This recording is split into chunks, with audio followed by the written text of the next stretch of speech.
ចា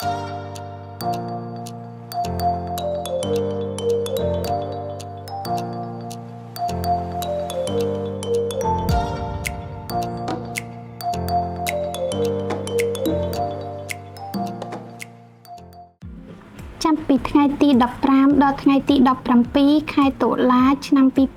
2024សាស្ត្រាចារ្យភយ៉ាងឈៀសប្រធានផ្នែកសុជីវធម៌និងការចូលរួមជាសាធារណៈនៅទីក្រុងបាងកកប្រទេសថៃបានធ្វើដំណើរមកស្រុកសៀមប៉ាងខេត្តស្ទឹងត្រែងនៃប្រទេសកម្ពុជាដើម្បីជួបជាមួយនឹងក្រុមយុវជនទីប្រឹក្សាផ្នែកសុខភាពនិងការស្រាវជ្រាវរបស់អង្គការមូរូប្រចាំស្រុកសៀមប៉ាង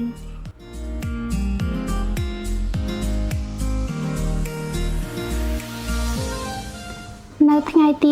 16ខែតុលាឆ្នាំ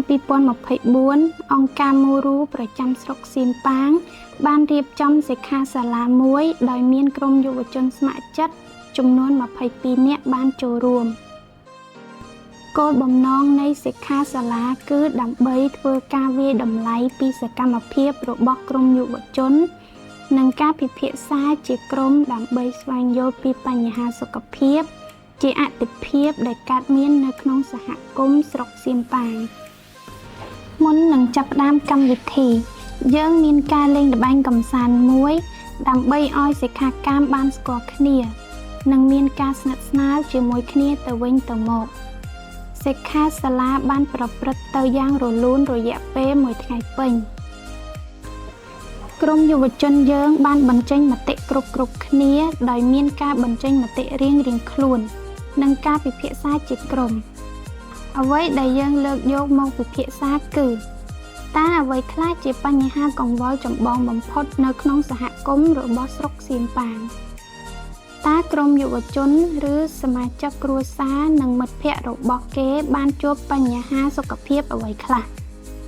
តើក្រុមយុវជនយើងគិតថាអ្នកណាគួរទទួលខុសត្រូវចំពោះបញ្ហាទាំងនេះ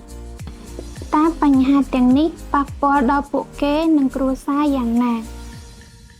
ហើយនឹងបានពិភាក្សារោគដំណោះស្រាយទាក់ទងបញ្ហាសុខភាពដែលកើតមាននៅក្នុងសហគមន៍របស់គាត់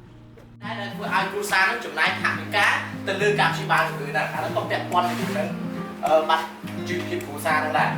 ដល់មកទៀតគ្មានសុភមង្គលនៅក្នុងគ្រួសារអានោះពាក់ព័ន្ធជាមួយនឹងណាដើម្បីជួយគង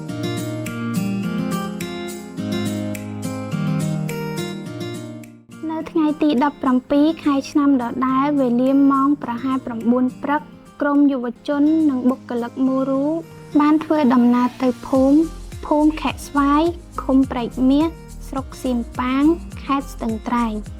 ដើម្បីធ្វើការសម្ភាសន៍ជាមួយអ្នកភូមិក្នុងគោលបំណងស្វែងយល់ពីបញ្ហាសុខភាពនៅក្នុងសហគមន៍ដែលពួកគាត់ជួបប្រទះញឹកញាប់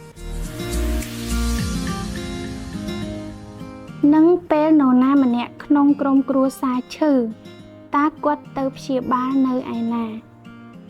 ហើយយើងមានសំណួរតាក់ទងនឹងថ្នាំអង់ទីវីយ៉ូទិកថ្នាំផ្សះដូចជាតើគាត់ប្រើថ្នាំផ្សះនៅពេលណាហើយគាត់បានថ្នាំនឹងមកពីណាទិញពីឱសថស្ថានបានមកពីមណ្ឌលសុខភាពឬកន្លែងផ្សេង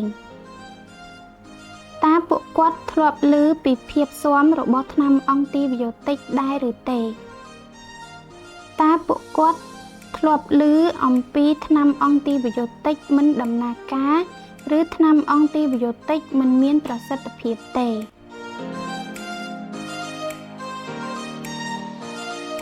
ជាពិសេសយើងបានសួរទៅគាត់ថាតើមានហេតុផលអ្វីដែលមនុស្សមួយចំនួនក្នុងសហគមន៍មិនទៅមណ្ឌលសុខភាពដើម្បីព្យាបាលជំងឺដោយមានអ្នកភូមិមួយចំនួននៅក្នុងសហគមន៍របស់គាត់នៅមានទម្លាប់ប្រើប្រាស់ឱសថបុរាណនិងជំនឿអរូបីក្រុមយុវជនស្ម័គ្រចិត្តនិងបុគ្គលិកអង្គការមូរូទទួលបានព័ត៌មានជាច្រើនពីអ្នកភូមិមានសំណូមពរសូមឲ្យអង្គការមូរូបន្តអប់រំផ្សព្វផ្សាយពីជំងឺផ្សេងៗដល់សហគមន៍របស់គាត់